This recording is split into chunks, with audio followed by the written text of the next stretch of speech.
நிலவரப்படி 82.24% வாக்குகள் பதிவாகி இருக்கின்றன. வரலாற்று சாதனையை நோக்கி 2026 சட்டமன்ற தேர்தல் சென்று கொண்டிருக்கிறது.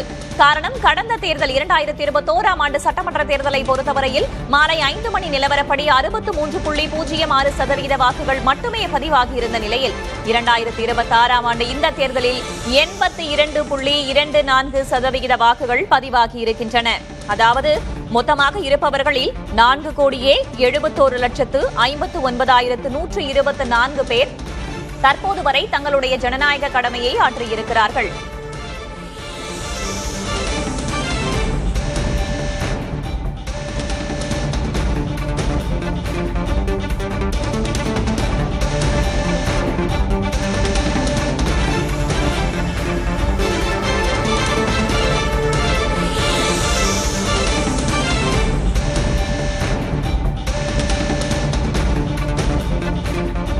கடந்த சட்டமன்ற தேர்தலோடு இந்த சட்டமன்ற தேர்தலில் மாலை 5 மணி வரை பதிவான வாக்குப்பதிவு நிலவரத்தை நாம் தற்போது திரையில் பார்க்கிறோம். சென்னையை பொறுத்தவரையில் 2021ஆம் ஆண்டு 55.31% இருந்த வாக்குப்பதிவு 81.34% உயர்ந்திருக்கிறது.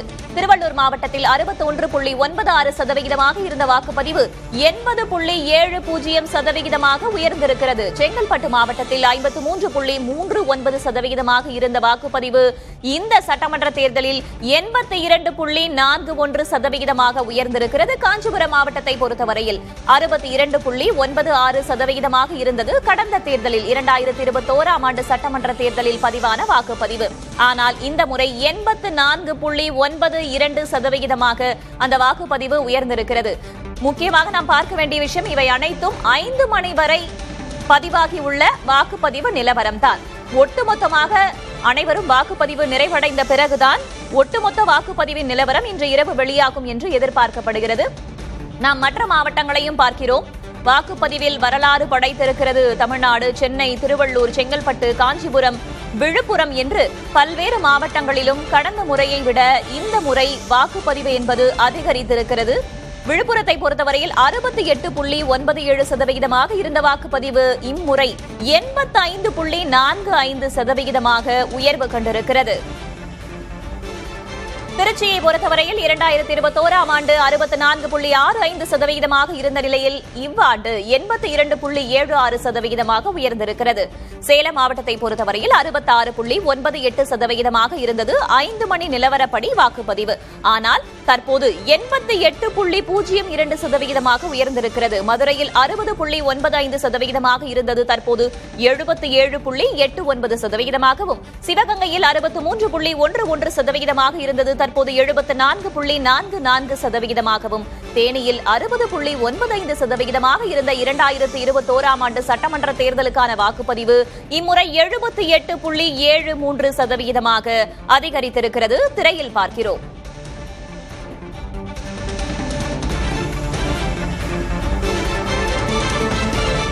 சென்னையில் உள்ள தொகுதிகளின் வாக்குப்பதிவு நிலவரத்தை 5 மணி நிலவரப்படியான வாக்குப்பதிவு நிலவரத்தை நாம் பார்க்கிறோம்.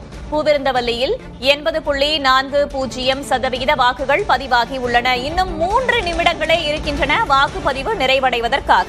6 மணிக்குள்ளாக நீங்கள் வாக்குச்சாவடிக்கு செல்ல வேண்டும். வாக்குச்சாவடிக்கு சென்று வரிசையில் 6 மணிக்குள்ளாக நீங்கள் நின்றுவிட்டீர்கள் என்றால் உங்களுக்கு டோக்கன் வழங்கப்படும். அதற்கு பிறகு 8 மணி வரை கூட சென்னையில் வாக்களிக்கலாம் என்று மாவட்ட தேர்தல் அதிகாரி தெரிவித்திருக்கிறார். இன்னும் 3 நிமிடங்கள் மட்டுமே உள்ளன ஜனநாயக கடமையை ஆற்றுவதற்கான வாய்ப்பாக. ஏற்கனவே சென்னையில் 81.34% வாக்குகள் பதிவாகியுள்ளன. 23,53,000க்கும் மேற்பட்டவர்கள் தங்களுடைய ஜனநாயக கடமையை ஆற்றியிருக்கிறார்கள். ஜனநாயக கடமையை ஆற்றுவதற்கான கடைசி 3 நிமிட வாய்ப்பு தற்போது இருக்கிறது.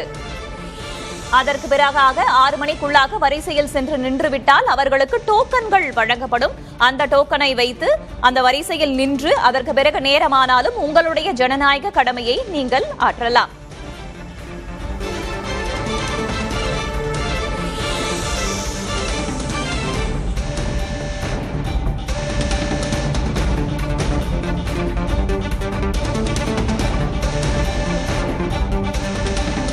மொத்தமுள்ள 5,73,00,000 73,43,292 வாக்காளர்களில் 4,71,00,000 மேற்பட்டவர்கள் தங்களுடைய ஜனநாயக கடமையை ஆற்றியிருக்கிறார்கள் 5 மணி நிலவரப்படி. தற்போது வாக்குப்பதிவு செய்வதற்கான நேரம் கடைசி 2 நிமிடம் தற்போது சென்று கொண்டிருக்கிறது. அந்த 2 நிமிடத்திற்குள்ளாக தற்போது வரையில் தங்களுடைய ஜனநாயக கடமையை ஆற்றாதவர்கள் வாக்குச்சாவடிக்கு சென்று வரிசையில் நிற்கும் பட்சத்தில் அவர்களுக்கு டோக்கன் வழங்கப்படும். அதற்கு பிறகு அவர்கள் ஜனநாயக கடமையை ஆற்றலாம். அதற்கான நேரம் என்பது இன்னும் 1.5 நிமிடங்கள் மட்டுமே உள்ளது.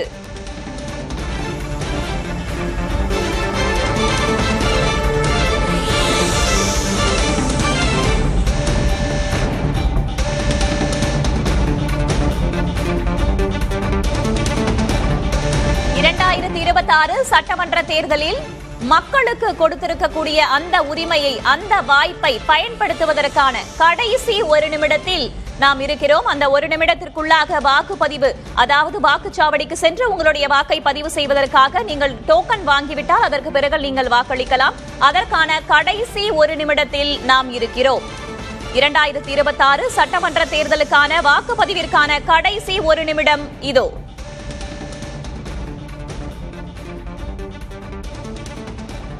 6 மணிக்குள் வந்து உங்களுக்கான வாக்குச்சாவடியில் வரிசையில் நிற்கும் பட்சத்தில் உங்களுக்கான டோக்கன் வழங்கப்படும். அந்த டோக்கனை வைத்து இந்த ஆண்டுக்கான உங்களுடைய தலைவரை தேர்வு செய்வதற்கான அந்த வாய்ப்பை நீங்கள் பயன்படுத்திக் கொள்ளலாம்.